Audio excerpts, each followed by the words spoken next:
If you're curious about what makes up dental sealants, why someone would recommend them, and just if your child's back molars actually need them, then stay tuned to this video. I'm going to talk about it. Hey, if you're new to me and new to this video, I am Dr. Jasmine Elmore, a board certified pediatric dentist, breathing, myofunctional, and airway expert. I don't do rushed appointments and I don't cut corners.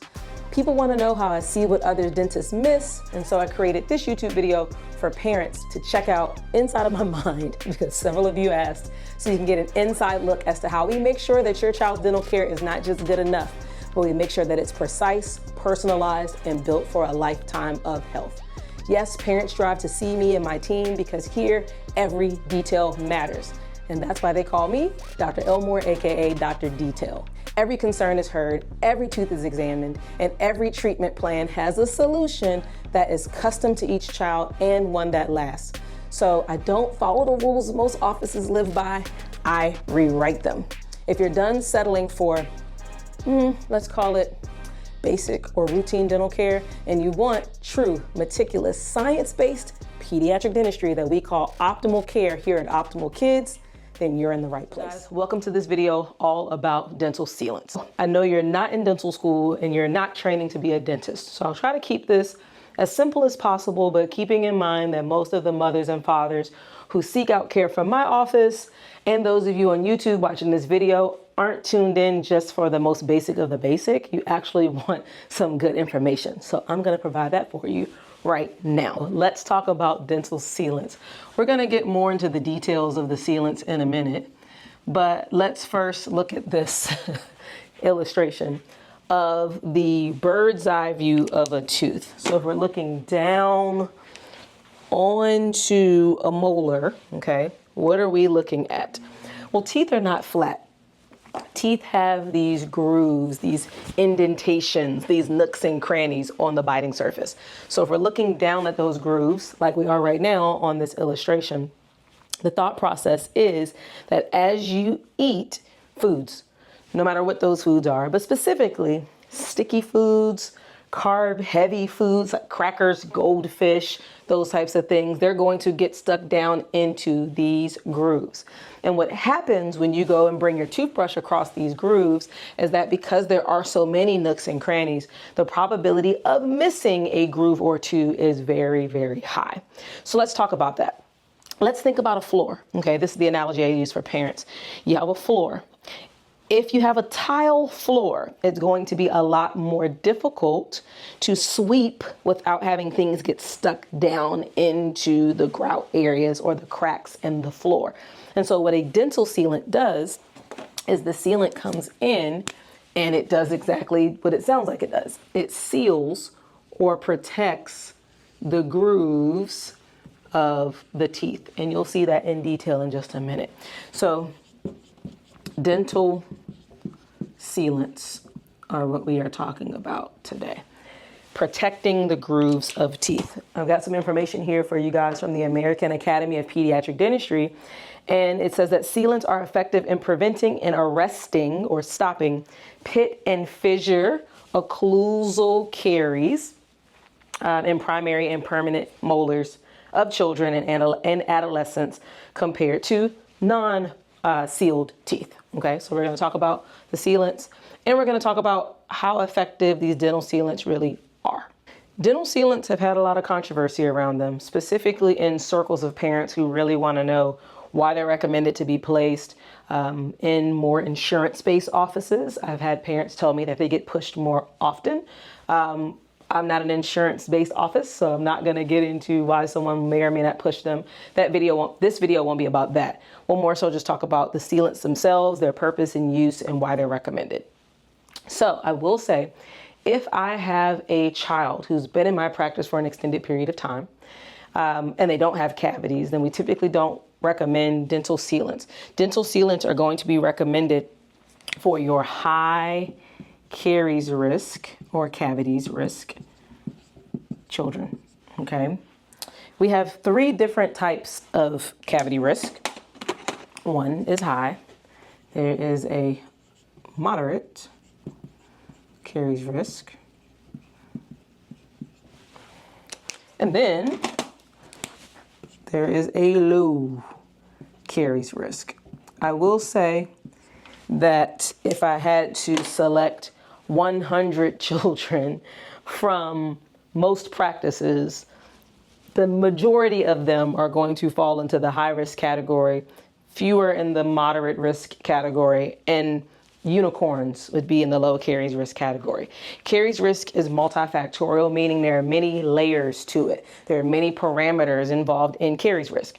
If you want me to go into more detail about that, leave some comments down at the bottom of this video and we'll do a video all about caries risk. But we'll review some of the factors now. One, of course, is the things you eat. Do you snack frequently? The more frequently you snack, the higher caries risk you're going to be, because caries are determined by multiple factors. If you know me and you know my brand and you know this channel, then you know mouth breathing and the inflammation in our body and how our fat soluble vitamins are working and hormones and all these different factors, how we chew our food. Do we have little pockets of food because of a malfunctional problem? All of these things play into how the mouth is prone to cavities. But most people, let's just say to keep it simple, are going to be in the high caries risk. And so dental sealants are recommended to keep the grooves of the teeth protected and at a lower risk of cavities. The most common surface of a tooth for cavities is called the occlusal surface. This is the occlusal surface. We talked about this in a different video. I'll have that video populated right here, which is our video where we talked about teeth in a little bit more detail. But let's just review quickly. This surface that you're looking down on is called the occlusal, or the biting surface of the tooth. There are other surfaces. The surface of the tooth closest to the middle of the mouth or closest to the nose is called the mesial surface. The surface of the tooth closest to the ear or the back of the mouth is called the distal surface. So if you have teeth touching this tooth on both sides, then those in-between areas that we always stress flossing are going to be susceptible in that case. The cheek side or the lip side of the tooth is going to be called the buccal surface if it's a cheek, or the facial surface if it's the lip. So these front teeth here, these are facial surfaces. The teeth in the back covered up by my cheeks, those surfaces touching the cheeks are called the buccal surfaces. And then all the surfaces that are touching the tongue side of the mouth are called lingual surfaces. So each tooth has 5 surfaces, okay? Mesial, distal, buccal or facial, lingual, and occlusal. For the purposes of this sealant video, we're only talking about the occlusal or biting surface of our molars, okay? We'll talk about the other surfaces in another video as those are appropriate, but these are not appropriate surfaces to talk about for sealants. Sealants are for the occlusal surfaces of teeth only, which again, you'll see at the end of this video when we actually place some sealants together. Now, next chapter, we'll talk about what are sealants made of. Okay, guys, so let's talk about the main ingredients inside of sealants. Please understand that I am not going to comment on every single brand of sealant. These are general things that are found in the dental sealants as they are made up. The first thing is the resin matrix, okay? I want you to think about the resin matrix as the plastic part of the tooth, okay? The plastic part of the tooth. Now, the resin matrix can be BPA-free. And in just a minute, I'm going to talk a little bit more about BPA, okay? The fillers are like the glass and the silica and the little particles that add strength to the material and make it wear resistant. Because if we're talking about a sealant on a molar tooth, we're talking about a tooth your child has to chew and use. We need that sealant to be wear resistant.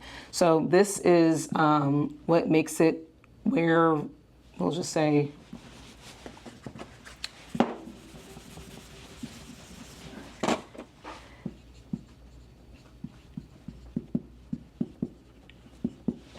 your fillers, your glass particles, your silica, all these little nooks and crannies that make it happen. Fluoride is not in every sealant. We have fluoride-free sealants here at our office, but it is involved or included in many sealants. And the reason is because unless you're an advocate for a lower use of fluoride in the dental community as we know it, fluoride is considered the #1 way to prevent cavities. So this is added here for prevention. Remember, these sealants are only going to be recommended for someone who's moderate to high caries risk. So because of that, the fluoride has been added for prevention and protection. However, if this is an ingredient that you're looking to avoid, then this becomes something that would be something to think about, okay? The photoinitiators. These are the elements of the sealant that when the dental light is placed on top of it are going to make it harden. And that is important because what is the purpose of doing it if we don't actually harden the material that we're placing inside the tooth? And then there are these additives and stabilizers. These control the shelf life of the product. These control the color and how the material flows. Again, we're flowing into grooves, as you saw on that fun drawing I had a second ago, and as you'll see in a minute when we look at the model together. So we need to be able to have something that flows really well. We also need to have the color if that's important. They typically come in opaque, which is more of a white color. Think of this board, or clear. And we have both options in the office. I typically choose the opaque when, let's say, the tooth has some discoloration to it and we want to kind of hide or mask some of the discoloration. We use opaque very rarely. Most often I use clear, and here's the reason why I like clear sealants. Yes, it makes it more difficult for the parent to determine that the sealant was placed. The fun thing about our office is parents are allowed back into the operatory, so they actually see the sealants placed. Parents love to watch all of what we're doing and see it up close and personal. But the reason I like clear sealants is because if cavities start developing under the sealants for whatever reason, which will not happen if they're placed properly. But if something starts to happen under the sealant, we can see it. If you have an opaque sealant, you need a very well-trained dentist eye to be able to determine what is happening under that sealant. Now, we also have intraoral cameras. And intraoral cameras are something I love because intraoral cameras are going to make it easier, not with x-rays, but with a camera view to be able to see exactly what's happening under a sealant. The other thing that we have are transilluminators. And transillumination is going to be a great resource when needing to look and see if something's happening under a sealant, not just a sealant, any tooth, but in the case, since this video is about sealants, transilluminators would help us see under an opaque sealant, and intraoral cameras would allow us to see the progression of what's happening on a tooth. So if your office has these two things available, additional things to help the dentist track what's going on, but also allow you, the parent, to see an close and personal view of each and every tooth. Teeth are these small little things, oftentimes smaller than the size of our thumbnail. And so if we're able to get an in close and personal, intimate look at the teeth as dentists, but also you as the parent, then it's going to give you lots of data and information as to whether or not, even though a sealant is placed, the tooth has now had a new cavity occur. Okay, so this is very simplified, but giving you an inside look as to what's going on inside of a sealant. Now, the plastic part is where a lot of people are concerned about BPA. Okay, and so for this section, I'm going to talk about what the American Dental Association says about BPA. Okay, so let's read it together. This is from the American Dental Association Council on Scientific Affairs and also the American Academy of Pediatric Dentistry. They made a little comment here about 5 misconceptions about sealants. The first misconception they said is that they don't have an actual position on dental sealants. And it says here that the American Dental Association has a council called the Council of Scientific Affairs and has recommended placing sealants on the primary and permanent molars of all children and adolescents to prevent caries.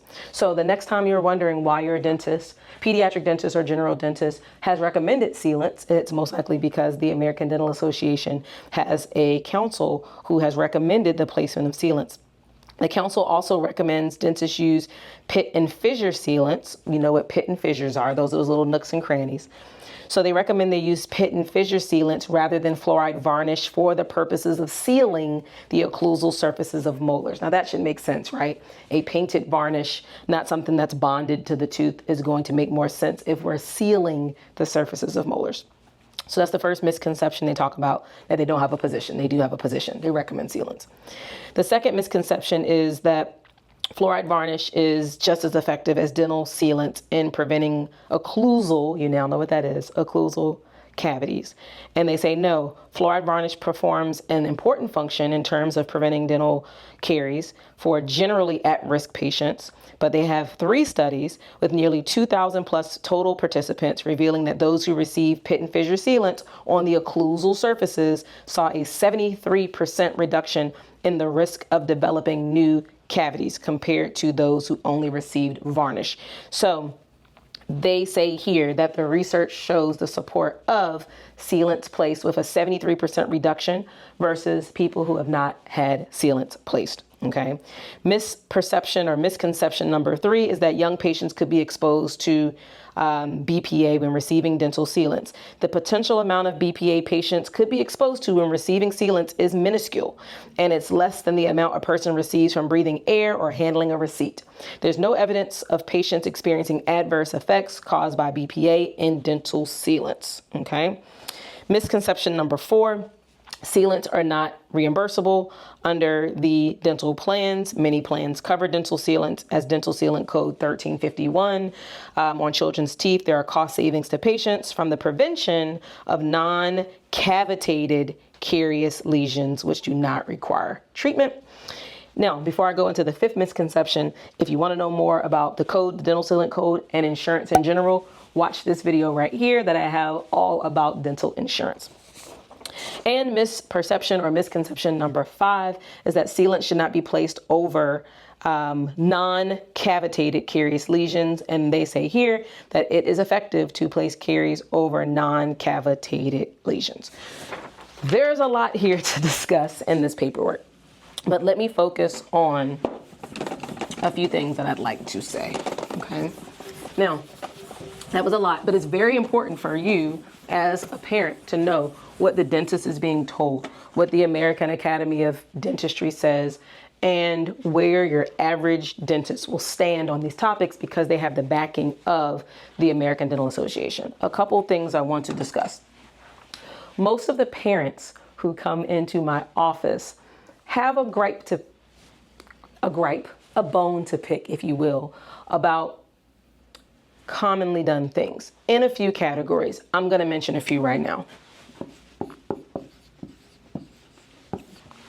Food. Most of the parents who come into my office choose organic foods, okay? They prefer grass-fed meats. They want cage-free, pasture-raised, organic eggs. Now, the grocery store does not only sell these foods. The grocery store sells a wide variety of non-organic fruits, non-grass-fed meats, and regular eggs that are not cage-free, pasture-raised, and organic.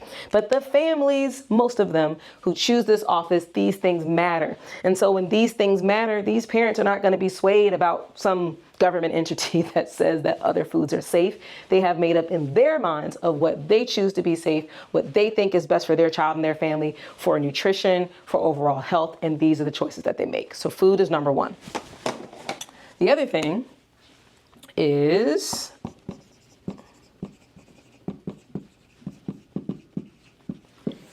immunizations, okay?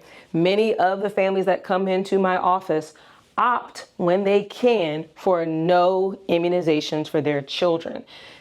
Despite what the research says, despite what has been determined, they decide that this makes the most sense for them, for the health of their children, for the health of their family. Now, are all the families who choose to be here against immunizations? Absolutely not. But we do see quite a few, more than 50% of our families do not like vaccines, do not prefer immunizations.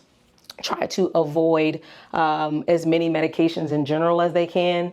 They lean toward, not going to put this in the same category, but let's start a new category here, which is medications. They choose to lean towards homeopathy. I have an entire parent resource on homeopathy. If you're interested in it, leave a comment down below in this video and I'll talk to you all about homeopathy. But they prefer homeopathy. They prefer to avoid your Advils. They prefer to avoid your Tylenols when necessary. They prefer to avoid antibiotics if they can. And they want to choose medications more from a holistic perspective. Again, there's lots of research that says that Advil and Tylenol and antibiotics and all these things are safe. But the families that usually seek me out for care, they have determined that their choice of medications and the holistic approach that they want to use for the lifestyle they have, it matters. Same thing with immunizations and with food. And the final category that we see all the time is school. So many of my families are homeschool families. The mothers and fathers prioritize the ability to educate their children with a level of education that matters for them. It doesn't matter how many things talk about the education level and quality. Maybe their older children may be in private schooling, but their younger children are homeschooled, and that is their choice. And so with these 4 things in mind, I want to make a couple comments about what we read from the ADA. When the ADA mentions fluoride varnish, most of the times these families are not choosing fluoride varnish. And so we have to have our perspective be one where we're open and understanding what the research or what the groups are saying, but the feelings of the people who are making the decisions for their children. And so not knocking this, obviously, the American Dental Association, I am a member. But we do respect families who do not want fluoride varnish. We are traditionally a fluoride-free office, and hopefully you found one as well if these things matter to you. And so it doesn't really matter what we just read in the misconception area when it comes to fluoride varnish. Now, when it comes to BPA, same thing. A lot of these families that these things are a priority for are going to be avoiding a few things. And I'm going to grab a different color marker so it'll be easier for you to see. I'll be right back. Back with the markers. So BPA is something that even the smallest risk of possibility to be in a product, the parent wants to avoid. Same thing with Teflon. These are families, and I need to say one thing about BPA. These are families that are drinking out of glass bottles usually, and avoiding as many plastics as they can, be that Ziploc bags, be that whatever. They're avoiding plastics at all costs. Some things are unavoidable, but when they can avoid it, when they can control it, these are the decisions that the majority of these families are making. Same thing about Teflon. They are not using nonstick pans. They are trying to avoid at all costs any additional aspects of Teflon. We can talk more about Teflon. We do have some dental products in the office that contain trace amounts of Teflon, floss being one of them, and we'll talk about that in a different video. But I wanted to give you guys a perspective of if you are a parent looking to avoid these things, then even trace amounts or small amount, minuscule was the word that was used, right? Let's see what they said. Yes, the potential amount of BPA that would be, let's see exactly what they said. The potential amount of BPA patients could be exposed to when receiving sealants is minuscule and less than the amount when touching and handling receipts and breathing in air.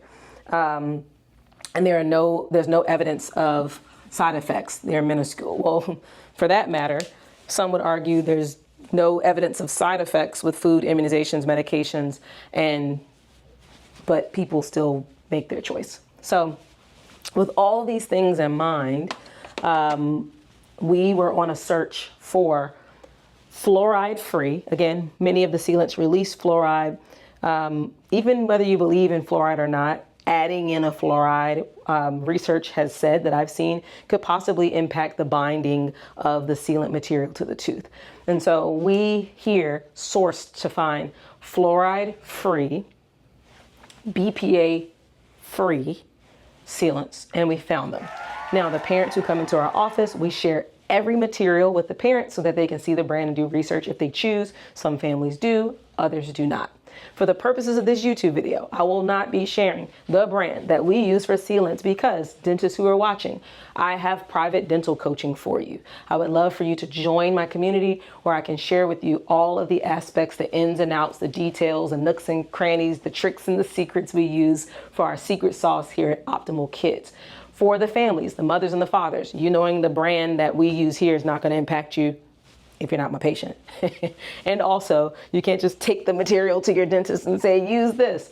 But do some research. If you feel so inclined, and you can find sealant materials that do not include the BPA and the fluoride release that we just heard about, that the ADA vouches for as safe. Okay, so that was all a mouthful. The next thing that I want to talk about, oh, we covered it. So now the next thing we're going to do is go to the model, and I want to show you all about how sealants are typically placed, how we place them, where some shortcomings may occur. So stay tuned. I want to say one thing about dental sealants. A lot of times at many offices, the dental sealants are placed by dental assistants. Shout out to my dental assistants. They are the most underrepresented, underserved aspect as the important factor in a dental office experience. A dentist cannot work without a skilled and talented dental assistant. The larger the dental office is, especially if you go to a corporate office or just nowadays in general with what we're experiencing with employee shortages and things like that, a lot of times a dentist may not have had 20 years or 5 years to work with one dental assistant. And so the responsibilities of the dental assistant, the dentist is trusting that they are giving them a responsibility that they can actually complete as the dentist has given it to them. Let me say that. So when we're working with a child, there are many super important factors when it comes to placing dental sealants. One factor is cooperation. Dental sealants are optional. They are not a required thing. Like, let's say there's a hole in a tooth that has to be fixed, one that cannot be remineralized. Stay tuned for a video about remineralization. But let's say there's a hole in a tooth that has to be repaired. Then that repair would be considered important, urgent, necessary. Dental sealants are not that urgent. They are optional. Important for prevention, yes, but if the cooperation is not ideal, they cannot be placed. They have to be placed in an environment with no moisture. The chemicals do not bond in a wet environment. They have to be placed with meticulous care. If they are not placed with meticulous care, then we increase the likelihood that bacteria will form under the sealant because the sealant does not have a perfect ideal bond to the tooth. It has a weakened bond, which means it is a weak spot on the tooth. So cooperation is very, very important. So sometimes no matter how talented the assistant is, if we don't, number two, choose the right case and the right timing to place these sealants, then we're going to have a problem. If the tooth is a new tooth and the back of the tooth is still covered up by a pink gum tissue, we call that an operculum. If the tooth is still growing in, probably not the best time to place a dental sealant. The entire occlusal surface of the tooth needs to be up and above the gums. You do not want part of the gums covering up a part of the molar surface because that wetness under the tooth is called crevicular fluid, is going to impact the bonding of the sealant to the molar tooth. And so if we don't have ideal cooperation, if we don't have ideal isolation, then we cannot place dental sealants because the chemical bond will be challenged, okay? I want to say that about sealants. So we talked about the dental assistant placing sealants. I want you guys to know that here at Optimal Kids, I place all sealants, and we also guarantee them for years. And the reason is because we want to make sure our materials are guaranteed. Now, I'm going to put these gloves on. But as I do, because the sealants are a chemical bond, and there are things that can break the chemical bond. Very, very sticky foods over time can weaken the bond of these sealants onto the teeth, okay? So let's talk about the placement of the sealants. Now, I'm old school, so I still use etch. This is let's zoom in on it. This is a 38% phosphoric acid etch. Some offices now use a bond that kind of has an etchant in it all in one. And those things are, according to research, very, very great. I'm old school. I still use etch when I want to be able to get something to bond to a surface. And so the etchant looks like so. We leave it on there for a few seconds per the manufacturer's instructions. Each etch is different. And then we water wash. You know, you guys always see the water wash at the dentist with the big straws, we call it, for the kids, that would get that etch off of the teeth. Now, I'm off camera here, just blowing a little air. But the purpose of the etch is to kind of prime the surface of the tooth to keep it really simple and get it ready for the material to bond. The next step is going to be some type of bond. Now, I want to say something about bond. Bonding is not required for dental sealants. It is highly recommended. So not everyone bonds sealants. This is one place where I will bring in my bias. I always bond my sealants into teeth. I think that bond is very, very important.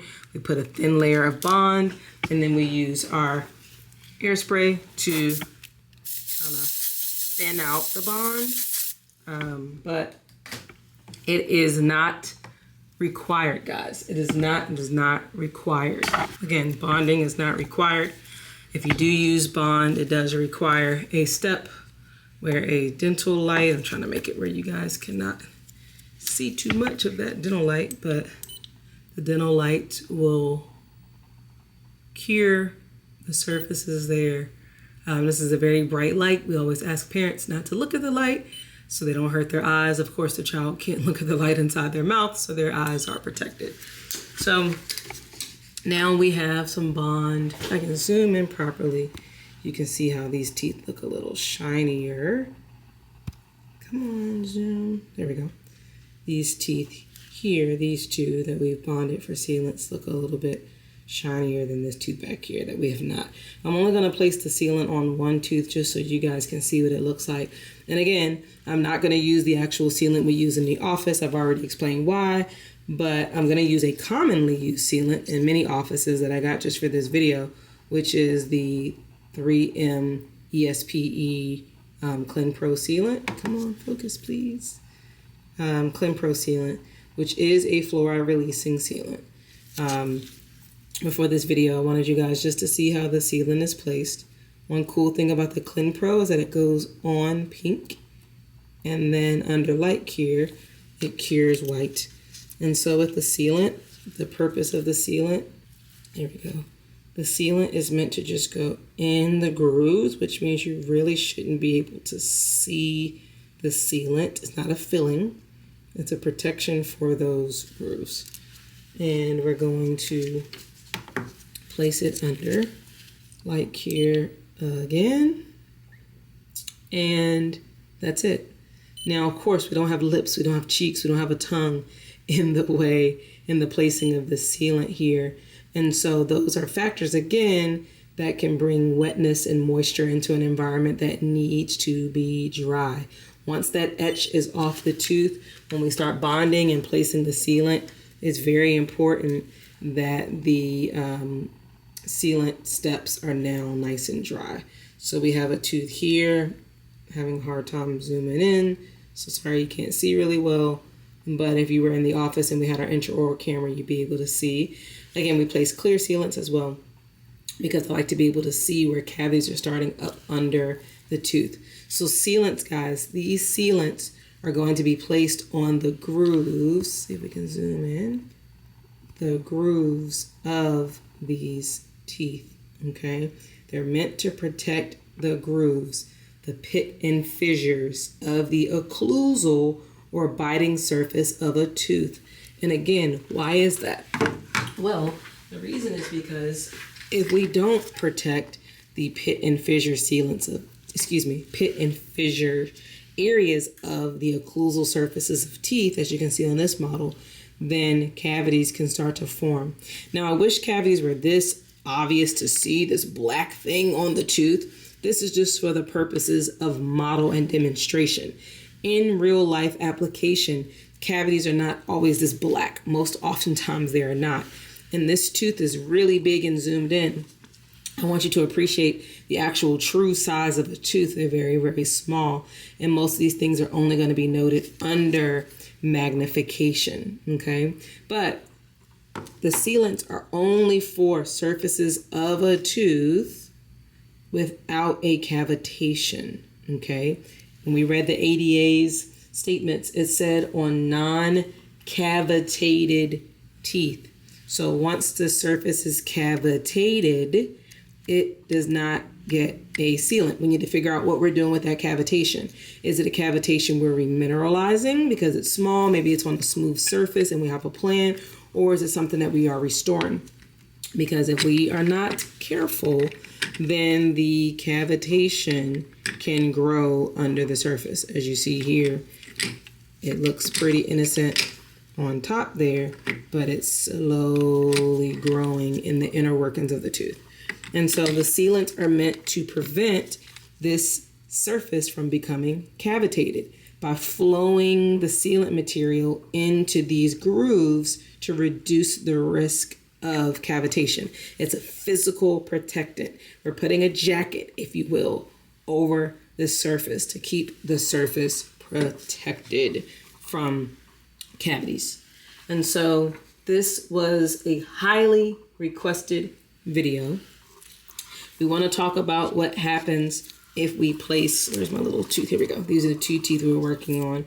If we place too much sealant, we leave risk for materials to get up under the sealant surface. I know this will zoom in enough for you guys to see that all of the grooves need to be protected. And if the grooves aren't protected, if there's moisture in the field, moisture being saliva, if the steps that are supposed to be dry aren't dry, the sealant will not bond properly.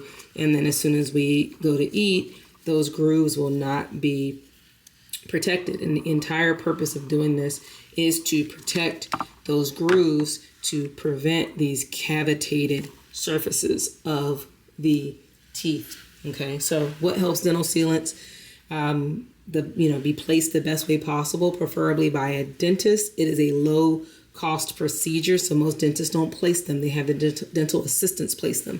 There are some amazing dental assistants that can do this well.